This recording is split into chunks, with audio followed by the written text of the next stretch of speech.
আসসালামু আলাইকুম, স্বাগত জানাচ্ছি আরটিভির মধ্যাহ্নের সংবাদে। আপনাদের সঙ্গে আছি আমি সিনথিয়া রহমান। পরস্পর সহমর্মিতা দেশের সকল মানুষ ও প্রজন্মের মধ্যে ছড়িয়ে পড়লে সাহসী ও স্বনির্ভর জাতি হিসাবে গড়ে ওঠা সম্ভব বলে মন্তব্য করেছেন প্রধান উপদেষ্টা অধ্যাপক ডক্টর মোহাম্মদ ইউনূস। সকালে প্রধান উপদেষ্টার কার্যালয়ে ফেনী, চট্টগ্রাম, কুমিল্লা, নোয়াখালীতে বন্যায় ক্ষতিগ্রস্তদের জন্য ঘর হস্তান্তর অনুষ্ঠানে দেশের মানুষের বিপদে পাশে থাকা সরকারের দায়িত্ব বলেও জানান তিনি। এ বিশেষ আবাসন প্রকল্প বাস্তবায়নের সাথে জড়িত সেনাবাহিনী সহ সংশ্লিষ্টদের ধন্যবাদ জানান প্রধান উপদেষ্টা। ঘর পাওয়া ক্ষতিগ্রস্ত পরিবারগুলোকে সন্তানদের উন্নত ভবিষ্যৎ গঠনে নজর দেওয়ার পরামর্শ দেন প্রধান উপদেষ্টা অধ্যাপক ডক্টর মোহাম্মদ ইউনূস। দেশের মানুষ আপনাদের পাশে দাঁড়িয়ে যে সাহস জুগিয়েছে সেই সাহস সবসময় মনের মধ্যে ধারণ করবেন এবং দেশের মানুষ আপনাদের সঙ্গেই থাকবে। এই সহমর্মিতা দেশের সকল মানুষের মধ্যে এবং সকল প্রজন্মের মধ্যে ছড়িয়ে পড়লেই আমরা একটা সাহসী এবং স্বনির্ভর জাতি হিসেবে গড়ে উঠতে পারব।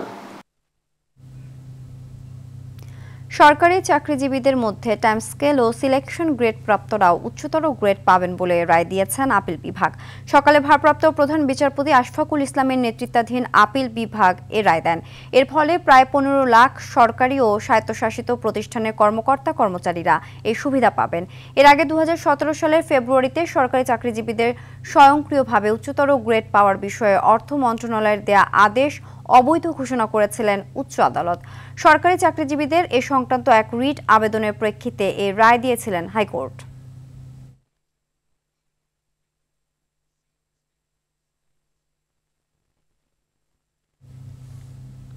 বিএনপি নেতা আমানুল্লাহ আমানের 13 বছর ও তার স্ত্রী সাবেরার 3 বছরের সাজা বাতিল করেছেন আপিল বিভাগ। বুধবার ভারপ্রাপ্ত প্রধান বিচারপতি আশফাকুল ইসলামের নেতৃত্বাধীন 3 সদস্যের আপিল বিভাগ এ রায় দেন। অবৈধ সম্পদ অর্জন ও সম্পদের বিবরণীতে তথ্য গোপনের অভিযোগে করা মামলায় 2007 সালে আমানুল্লাহ আমানকে 13 বছরের কারাদণ্ড দিয়েছিলেন ঢাকার বিশেষ জজ আদালত। সেই সঙ্গে একই মামলায় তার স্ত্রী সাবেরাকে 3 বছরের কারাদণ্ড দেওয়া হয়েছিল। ব্যারিস্টার মাহবুবউদ্দিন খোকন জানান, এই মামলায় খালাস পাওয়ায় ভবিষ্যতে নির্বাচনে অংশ নিতে আমানুল্লাহ আমানের আইনি কোনো বাধা নেই।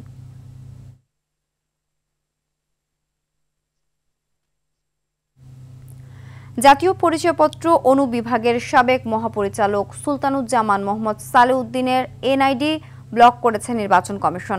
গত মঙ্গলবার সালেউদ্দিনের এনআইডি ব্লক করা হয়েছে। সম্প্রতি দুর্নীতি দমন কমিশনের নির্দেশনায় এটি কার্যকর হয়। দুদকের পাঠানো চিঠিতে বলা হয়েছিল, দুদকের উপপরিচালক মোহাম্মদ সাইদুজ্জামান বাংলাদেশ মেশিন টুলস ফ্যাক্টরির সাবেক ব্যবস্থাপনা পরিচালক মেজর জেনারেল সুলতানুজ্জামান মোহাম্মদ সালেউদ্দিন সহ 2 জন ব্যক্তির বিদেশ গমনে নিষেধাজ্ঞা সহ জাতীয় পরিচয়পত্র ব্লক করার আদেশ দিতে আবেদন করেছেন। সেই আবেদনের পরিপ্রেক্ষিতে শুনানি করে সুষ্ঠু অনুসন্ধানের স্বার্থে দরখাস্ত মঞ্জুর করে দুদক। এক্ষেত্রে জনস্বার্থে ওই 2 জনের বিদেশ গমনে নিষেধাজ্ঞা ও জাতীয় পরিচয়পত্র ব্লক করার নির্দেশনা দেয় সংস্থাটি।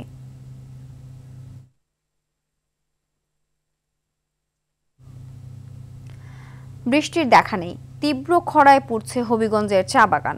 গত বছরের চেয়ে উৎপাদন কমেছে প্রায় 80%। ফলে দেশে চা উৎপাদন লক্ষ্যমাত্রা পূরণ না হওয়ার শঙ্কা দেখা দিয়েছে। তাই চা শিল্পকে বাণিজ্য মন্ত্রণালয় থেকে কৃষি মন্ত্রণালয়ের অধীনে এনে সেচ, বিদ্যুৎ ও ব্যাংক ঋণের সুবিধা দেওয়ার দাবি জানান চা বাগানের ব্যবস্থাপকরা।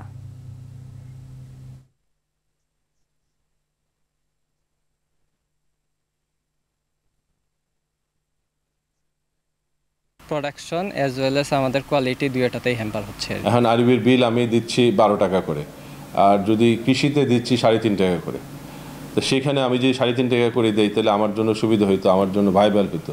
আমি তাহলে আরবির মাধ্যমে আমার ইরিগেশন সেট চালাইলে আমার জন্য সুবিধা হইতো। 2 মাস বন্ধ থাকার পর আজ মধ্যরাত থেকে চাঁদপুরের পদ্মা ও মেঘনা নদীর মোহনায় মাছ শিকারে নামছে জেলেরা। নিষেধাজ্ঞা শেষ হওয়ার আগ মুহূর্তে ব্যাপক প্রস্তুতি নিচ্ছে জেলেরা। কাঙ্ক্ষিত মাছ শিকারে ধার দেনা পরিশোধ করে স্বপ্ন দেখছেন ঘুরে দাঁড়ানোর। ইলিশের পোনা জাটকা রক্ষায় গত 1 মার্চ থেকে নদীতে মাছ শিকারে নিষেধাজ্ঞা দেয় সরকার।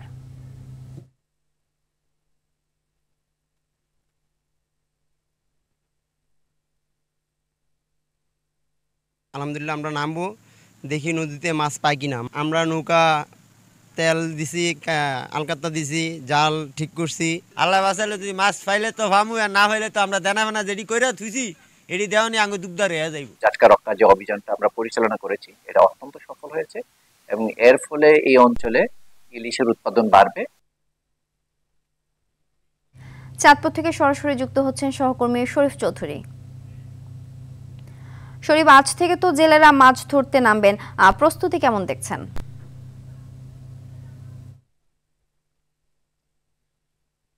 সিনথিয়া, আপনি যেমনটি বলছিলেন, মার্চ এপ্রিল 2 মাসে চাঁদপুরের মেঘনার মতলব উত্তরের ষাটনল থেকে হাইমসের চর বরিবি পর্যন্ত 70 কিলোমিটার জুড়ে অভয়াশ্রম এলাকায় মাছ ধরা নিষিদ্ধ ছিল। অর্থাৎ আজ 30 এপ্রিল রাত 12টায় এই নিষেধাজ্ঞা প্রত্যাহার হবে। অর্থাৎ মধ্যরাতেই জেলেরা নামার সকল প্রস্তুতি নিয়েছেন এবং জেলেরা ইতিমধ্যে তাদের নৌকা ডাঙ্গা থেকে তারা নদীতে নামিয়েছেন এবং তারা জাল ঠিক করছেন এবং তারা সম্পূর্ণরূপে প্রস্তুত। তারা মধ্যরাতে অর্থাৎ মধ্যরাত শেষ হওয়ার আগেই তারা নামার এইরকম প্রস্তুতি নিচ্ছেন। এদিকে গত 2 মাসে আমাকে মৎস্য কর্মকর্তা জানিয়েছিলেন, গোলাম মেহেদী জানিয়েছিলেন যে গত 2 মাসে যে অভিযান পরিচালনা করা হয়েছিল সেই অভিযানে প্রায় 350 জেলেকে আটক করা হয়েছিল এবং বিভিন্ন মেয়েদের জেল জরিমানা করা হয়েছিল এবং প্রায় 3.5 লক্ষ টাকা মানে জরিমানা আদায় করা হয়েছে তাদের কাছ থেকে। এছাড়াও 6,500 মেট্রিক টন ইলিশ মাছও জব্দ করা হয়েছে এই সময়। তো এই নদীতে এখন শুনশান নীরবতা থাকলেও কিছু কিছু নৌকা কিন্তু তারা মানে সময়ের আগেই নেমে পড়েছেন এবং নদীর মাঝখানে কিছু কিছু নৌকাকে দেখা যাচ্ছে। তবে অভিযান এখনো শেষ হয়নি, যার জন্য কোস্টগার্ড এবং নৌবাহিনী তাদের টল দিচ্ছেন, এখনো নদীতে তারা দিয়ে যাচ্ছেন। এদিকে জেলা প্রশাসক মোহাম্মদ মহসিন উদ্দিন আমাকে জানিয়েছেন যে আসলে মানে এই 2 মাসের যে অভিযান ছিল সেটা সফলতা ছিল অভিযানে, সেই জন্য এবার আশা করছেন ওনারা যে এবার ইলিশের উৎপাদন বৃদ্ধি পাবে নদীতে এবং জেলেদের এতে করে জেলেদেরই বেশি স্বার্থ রক্ষা হবে। তো এই ছিল চাঁদপুর থেকে আমার কাছে সর্বশেষ। সিনথিয়া, ধন্যবাদ। আন্তর্জাতিক প্রসঙ্গ, টানা 6ষ্ঠ দিনের মতো সীমান্তে গোলাগুলিতে জড়িয়েছে 2 চিরপ্রতিদ্বন্দ্বী দেশ ভারত ও পাকিস্তান। ভারতীয় গণমাধ্যম এনডিটিভির খবরে বলা হয়, যুদ্ধবিরতি লঙ্ঘন করে লাইন অফ কন্ট্রোলে প্রথমে গুলিবর্ষণ করেছে পাকিস্তান, এরপর পাল্টা গুলি চালায় ভারতও। এদিকে আগামী 24 থেকে 36 ঘন্টার মধ্যে পাকিস্তানে ভারত সম্ভাব্য সামরিক হামলা চালাতে পারে বলে সতর্ক করেছে পাকিস্তান। ইমতিয়াজ আহমেদের রিপোর্ট। শেষ পর্যন্ত কি আরও একটি যুদ্ধের মুখোমুখি হতে চলেছে বিশ্ব?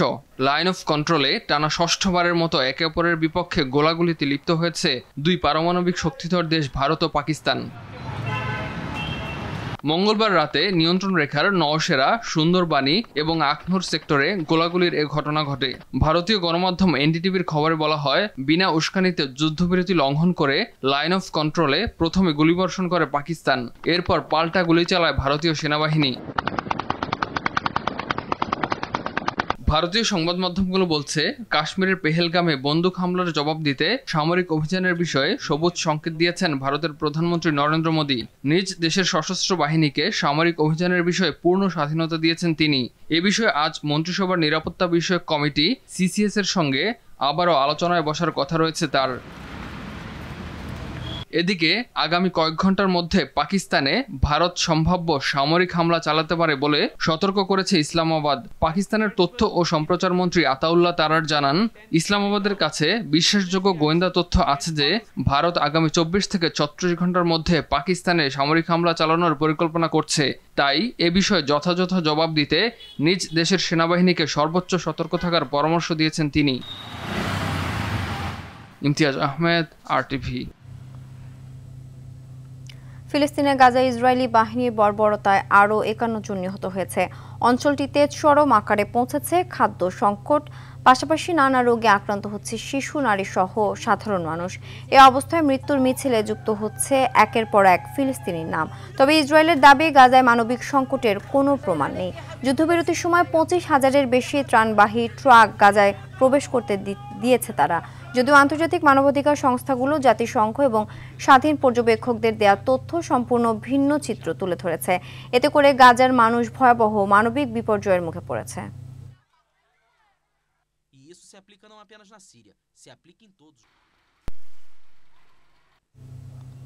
মধ্যাহ্নের সংবাদ এ পর্যন্তই। দুপুরের সংবাদ 2:45 দেখার আমন্ত্রণ রইল। ধন্যবাদ সবাইকে।